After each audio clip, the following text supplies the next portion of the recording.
আসসালামু আলাইকুম। কেমন আছেন সবাই? আশা করি সবাই অনেক ভালো আছেন। আলহামদুলিল্লাহ আমিও অনেক ভালো আছি। আজকে নতুন একটা রেসিপি নিয়ে চলে এসেছি। অবশ্য রেসিপিটা আমার না, আমার বরের। ছুটির দিন সে চিন্তা করে রেখেছিল আমার জন্য রান্না করবে। তো আমি অফিস থেকে এসে দেখি সব কিছু সে গুছিয়ে রেখেছে, আমাকে বলল যে ভিডিও করে দিতে। তো আমিও যেই কথা সেই কাজ, তার প্রতিটা কাজের ভিডিও আমি করে দিয়েছি। রান্নায় একটু হেল্পও করেছি, বাট পুরো রান্নাটাই সে করেছে। সব থেকে বড় কথা, সে নাকি ব্লেন্ডারে বাটা মশলা দিয়ে রান্না করবে না। আমাকে বলল যে সে পাটায় বেটে তারপরে রান্না করবে। তো ভালো, আমার তো কোনো সমস্যা নাই। এমনিতেই তো পাটায় বাটা মশলা দিয়ে রান্না করলে রান্নার স্বাদ দ্বিগুণ বেড়ে যায়। তার উপরে আবার বরমশাই রান্না করে খাওয়াচ্ছে, এতে তো স্বাদ আরও দ্বিগুণ চারগুণ এমনিতেই বেড়ে যায়।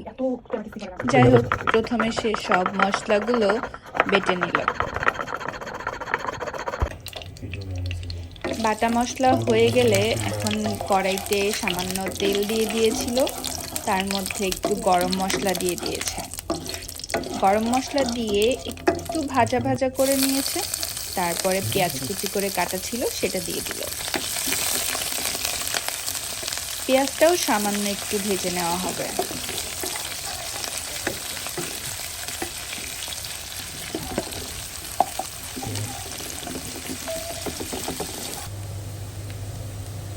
পেঁয়াজ ভাজা হয়ে গেলে দেখি তার মধ্যে একটু হলুদ গুঁড়াও দিয়ে দিল আর একটু লবণ দিয়ে দিয়েছিল।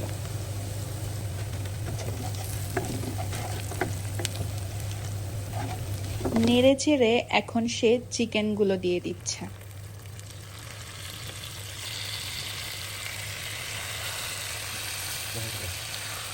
চিকেনগুলো সামান্য একটু সে নাকি ভেজে নিবে, এতে নাকি স্বাদ বেড়ে যায়।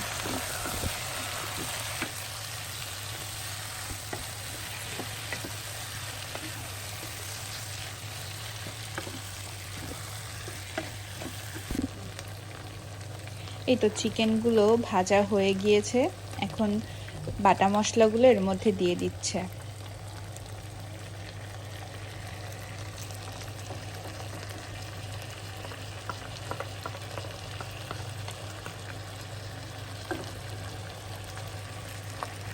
বাটা মশলাগুলো দিয়ে ভালো করে কষিয়ে নেওয়া হবে।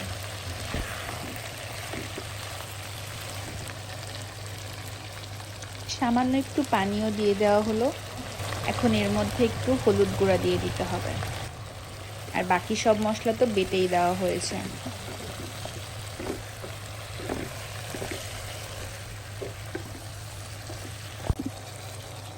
কালারটা কিন্তু সেই আসছে। বাটা মশলা দিয়ে রান্না করলে মাংসের কালার অন্যরকম একটা দেখা যায়। এখন এর মধ্যে আলু দিয়ে দিচ্ছে। আলু তো আবার আমার বরের ফেভারিট, সব কিছুতেই আলু লাগে।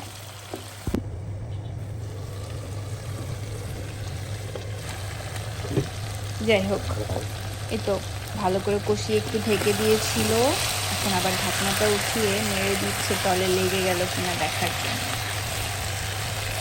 মাশাআল্লাহ, কালারটা অসাধারণ আসছে। নেড়ে আরেকটু ঢেকে দিবে।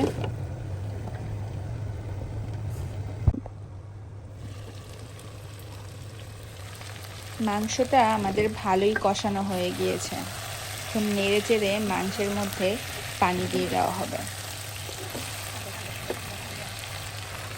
মাংস মোটামুটি রান্না কমপ্লিট, জাস্ট একটু গ্রেভির জন্য ঝোলের পানি দেওয়া হবে।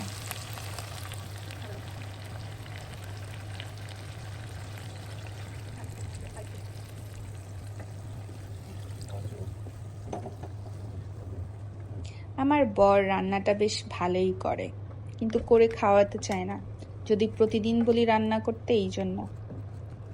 আচ্ছা, আপনারা কমেন্ট করে জানাবেন তো কার কার বর মাঝে মধ্যে বউকে সারপ্রাইজ দেওয়ার জন্য রান্না করে খাওয়ায়।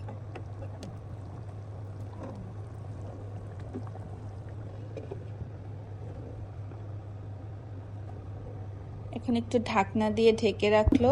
মোটামুটি রান্না কমপ্লিট হয়ে গিয়েছে। এখন এর মধ্যে সে একটু বাটার দিবে, ঘি দিবে আর ভাজা গরম মশলা দিয়ে নামিয়ে নেবে। আমরা সম্পূর্ণ ভিডিওটা করতে পারিনি, কারেন্ট চলে গিয়েছিল আর রান্না করতে করতেও অনেক লেট হয়ে গিয়েছিল। আমাদের প্রচণ্ড ক্ষুধা লেগে গেছিল, তাই রান্না হওয়ার সাথে সাথেই আমরা দুজনে বসে খেতে বসে গেছিলাম। ভিডিওটি কেমন লাগলো অবশ্যই কমেন্ট করে জানাবেন। যদি ভিডিওটি ভালো লেগে থাকে লাইক কমেন্ট শেয়ার করবেন। আর আমাদের পেজে যদি নতুন হয়ে থাকেন তাহলে অবশ্যই এমন নতুন নতুন ভিডিও দেখার জন্য পেজটি ফলো দিয়ে রাখবেন। দেখা হবে নেক্সট ভিডিওতে। আল্লাহ হাফেজ।